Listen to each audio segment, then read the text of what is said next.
हम सब लोग यहाँ इकट्ठे हुए हैं, एक दूसरे के नजराने से,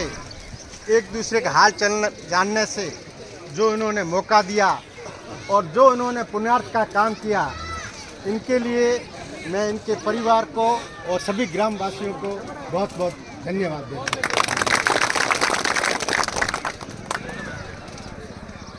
अपने भजनों में कहा गया है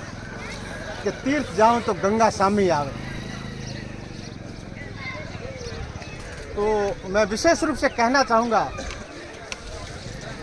कि बाकी जो काम करो उसमें पैसा लगता है, चाहे हरिद्वार जाना हो, चाहे खर्च करना हो, लेकिन माँ बाप की सेवा एक ऐसी सेवा है, यदि अपने बड़ों की सेवा की जाए, उनका दिल को खुश रखा जाए, तो निश्चित रूप से एक ऐसी अनमोल सेवा है जिसका कुदरत के अंदर इतना वरदान मिलता है जिसकी कोई सीमा नहीं है। इसलिए मैं सभी छोटे बड़े सभी लोगों से निवेदन करना चाहूँगा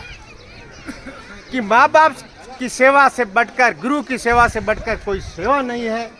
और यदि आपको कुदरत ने मौका दिया है, कुदरत ने आपके हाथ पैर चुस्त रखे हैं, तो निश्चित रूप से माँ बाप की सेवा कीजिए, क्योंकि इस दुनिया में माँ बाप और गुरु ही एक ऐसा इंसान है, वो चाहते हैं कि हमारी औलाद और हमारे शिष्य निश्चित रूप से हमसे आगे और दुनिया में भी आगे बढ़े। आप ये बात निश्चित रूप से नोट कर लो कि जिसका ऊपर माँ बाप का हाथ होता है, माँ बाप की दुआ होती है, उसका काम दुनिया में कहीं भी नहीं रुकता है। हो सकता है कुछ कठिनाई आ सकती है, लेकिन माँ बाप की दुआ अगर यदि साथ है तो सबसे बड़ा पुण्य और सबसे बड़ा तोहफा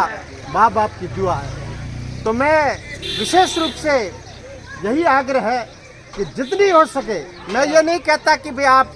जुट जाओ, जितना भी आप सामर्थ्य मिले आप माँ बाप की सेवा कीजिए, या उनके पास कोई बड़े बुजुर्ग आते हैं, 10 जने बैठते हैं, उनसे अपने सलाह मशवरा कीजिए, उनका हाल चाल पूछिए, तो निश्चित रूप से उनकी आत्मा ठंडी होगी और उनके दिल से निकली हुई दुआएं आपके परिवार को फलेगी फूलेगी। आज इस जमाने में जो कुछ भी आज बात करें, हर इंसान अपने घर से, समाज से आगे बढ़ता है। आज कहीं भी बात चली जाती है तो मेघवाल समाज की बात आती है तो सब लोग कहते हैं कि ये कौम मेहनती है और आगे बढ़ रही है। जिंदगी में किसी भी जगह, किसी भी रूप में जब तक जिंदे हो तब तक आपको सीखना चाहिए। एक बात मैं तो ये कहता हूँ कि वैसे तो कोई अपना दुश्मन नहीं होता है, लेकिन अपने विचारों से या अपने राजनीतिक रूप से कोई यदि दुश्मन होता है, लेकिन यदि दुश्मन भी अगर उसकी सलाह सही है, उसकी नीयत सही है, तो उसकी बात को मानना चाहिए और उसको समझना चाहिए। अपने कौम में मैंने सबसे बड़ी 2 कमियां देखी है, जो मुझे लगा, जो मुझे अनुभव हुआ, वो मैं बता रहा हूँ। कि पहली बात, हम जो लोग बैठे हैं, जैसे आज अपने गांव में हो या घर में हो या मोहल्लों में कोई अमुक आदमी थोड़ा आगे बान है, उसकी 10 जने पूछते हैं, तो निश्चित रूप से यदि उनका हम मान सम्मान करते हैं, उनकी हम इज्जत करते हैं, तो वो इज्जत उनकी नहीं, उन सब लोगों की इज्जत है। और यही की यही कड़ी मैं एक आपको उदाहरण के रूप में कहना चाहूँगा कि आज आपने दूसरी जातियों में देखा होगा, उनका एक आदमी दूसरे गांव का एक आदमी और तीसरे गांव का एक आदमी, 5 गांवों के 5 आदमी अपने समाज पे भारी पड़ रही है। इसका कारण क्या है? कारण यही है कि हम हमारे लोगों को तवज्जो नहीं देते। हम हमारे जो भी बुजुर्ग है या जो भी समझदार है उसको तवज्जो नहीं देते। मैं कहता हूँ कि राजू भैया क्या है, राजू भैया कहता है कि भारताराम क्या है, भारताराम कहता है कि तेजाराम क्या है, और तेजाराम कहता है कि उदयराम जी क्या है, उदयराम जी कहते हैं जो भी हो। तो आप समझ जाओ कि यदि आप एक दूसरे को तवज्जो दोगे, एक दूसरे की इज्जत करोगे, तो इस दुनिया में कोई भी ताकत नहीं है जो मेघवाल समाज को पछाड़ सके। अपन को दूसरों की बुराई नहीं करनी है। मैंने पहले ही कहा कि दुश्मन भी अपन को सही सलाह दे रहा है, सही बात बता रहा है, तो उसकी बात माननी चाहिए। एक दूसरे को अगर आज उदयराम जी के नेतृत्व में अपन गांव के 2-2 आदमी भी मिलकर बात करते हैं और अगर 20 आदमी साथ में बैठकर बात कर ली, तो दुनिया की कोई ताकत नहीं है कि उस 20 आदमियों की बात टाल सके। होता क्या है कि मैं जैसे ही बात करता हूं तो दूसरे को एंटी में तैयार कर देते, खड़ा कर देते, मेरी बात सुनने से पहले ही खिलाफत कर देते। तो दुनिया में आज जितना भी प्राणी है, इस दुनिया में जितना भी जीव जंतु सब है, उसमें इंसान एक ऐसा प्राणी है, उसको कुदरत ने इतनी बुद्धि दी है,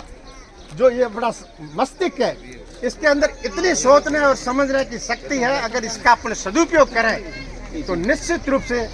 अपन को आगे बढ़ने से कोई रोक नहीं सकता, अपनी एकता को कोई रोक नहीं सकता। लेकिन हकीकत ये है कि आज अपने समाज में मैं दावे के साथ कहता हूं कि जितना मेघवाल समाज पैसा कमा रहा है, उस पैसे में दिनों दिन वृद्धि हो सकती है। लेकिन हकीकत बात यह है कि हम जितना कमाते हैं, मेरा आप सबसे एक ही निवेदन है कि यदि आप जितना पैसा कमाते हो, उस पैसे को सही तरीके से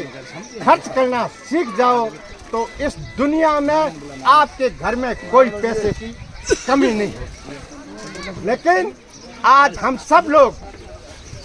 कमाते हैं, उससे ज़्यादा खर्च करते हैं, और खर्च ऐसी जगह करते हैं जहां हमें ज़रूरत नहीं है। तो मेरा आपसे निवेदन है, जैसा मैंने आपको कहा कि इस इंसान के शरीर में जो मस्तिष्क है, उसके अंदर जो बुद्धि है, उसको अगर विकसित किया जाए नहीं है। तो आज जब बच्चा पैदा होता है तो उसके माँ बाप और पहले गुरु होते हैं। बच्चा जैसा घर में वातावरण सीखता है वैसा आगे बढ़ता है। तो मेरा आपसे निवेदन है, आज के इस दुनिया में यदि आपको आगे बढ़ना है, पहले जमाना था कहते थे कि पढ़ाई करो, एक टाइम खाना कम खाओ लेकिन पढ़ाई करो। इस चीज को जाट समुदाय ने समझा और एक टाइम खाना नहीं खाकर बच्चों की शिक्षा दी, जो आज अब पूरे देख रहे हैं कि उनमें चाहे लड़की हो या लड़का हो, वो शिक्षा के क्षेत्र में जितना आगे बढ़े हैं, इतना आज और कोई नहीं बढ़ा है। तो मेरा आपसे निवेदन है कि जब अपन को थोड़ी बहुत समझ आई है, आज टेक्नोलॉजी का ज़माना है, कंप्यूटर का ज़माना है, अंग्रेजी का ज़माना है, तो इस दुनिया में मैं आपको एक बात कह के नीचे बैठता हूँ। हर इंसान चाहता है कि वो पैसा कमाए, हर इंसान चाहता है कि मेरे पैसे रुपये से 2 और 2 से 100 रुपये हो। तो मेरी बात आप गौर से सुनना कि यदि आपके पास जो पैसा है और उस पैसे को यदि बेटी और बेटे में बिना भेदभाव किए उन पे खर्च करोगे, तो निश्चित रूप से वो बेटी और बेटे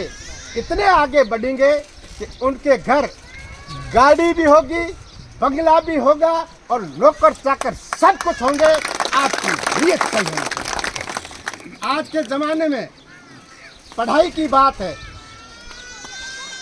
8वीं पढ़ने से लेकर 9वीं से लेकर 12वीं तक जो काल होता है, जो बच्चों की पढ़ाई के लिए फैसले की घड़ी होती है, उस फैसले की घड़ी में दो बातें अपवाद स्वरूप होती है। 9वीं से 12वीं तक जो बच्चा पढ़ता है वो काल आपने देखा होगा, मैंने उदाहरण दूंगा कि कभी के आपने देखा कि उत्तर दिशा में ऐसा भयंकर बाउंडर बनता है, पता नहीं कि क्या होने वाला है। और इस 9वीं से 12वीं तक पढ़ने वाले बच्चों के अंदर उनकी जो अवस्था है वो अवस्था उस बाउंड्री काल की तरह होती है कि ये तूफान पता नहीं किस तरफ आएगा और किस तरफ जाएगा। और दूसरी तरफ 9वीं से 12वीं तक अगर बच्चे ने ठान ली कि मुझे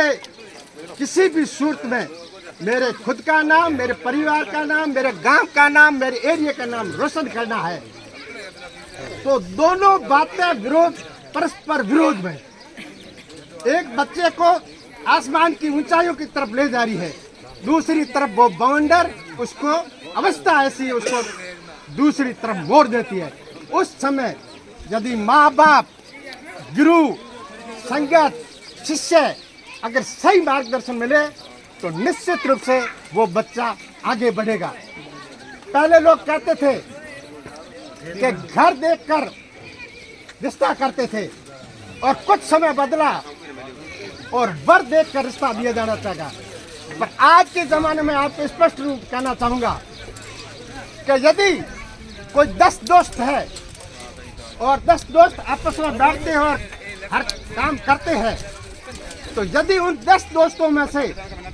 और दोस्त सच्चे हैं और एक दूसरे की एक जैसी भावना है, तो यदि आप एक दोस्त से भी मिल जाते हो, उसका चाल चलन देख लेते हो,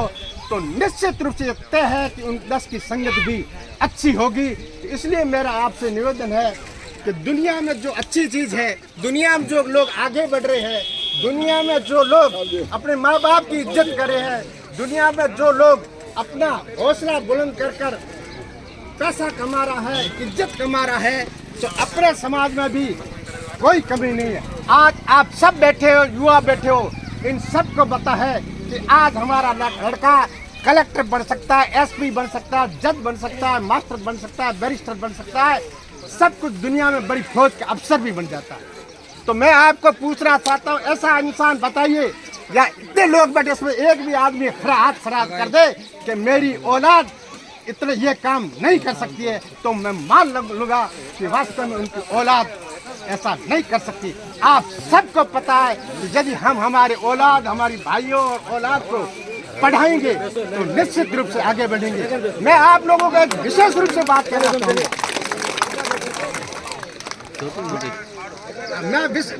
मैं विशेष रूप से बात कहना चाहूँगा कि इस दुनिया में यदि आप शिक्षा ले ली है तो अच्छी बात है, यदि शिक्षा नहीं ली है तो आप अपनी औलाद को बच्चे और बच्ची में बिना भेदभाव किए अपने सामर्थ्य के अनुसार पढ़ाओ, तो आपका तो भला होगा ही होगा, इस समाज का भी भला होगा, देश भी आगे बढ़ेगा। आपने मुझे सुना।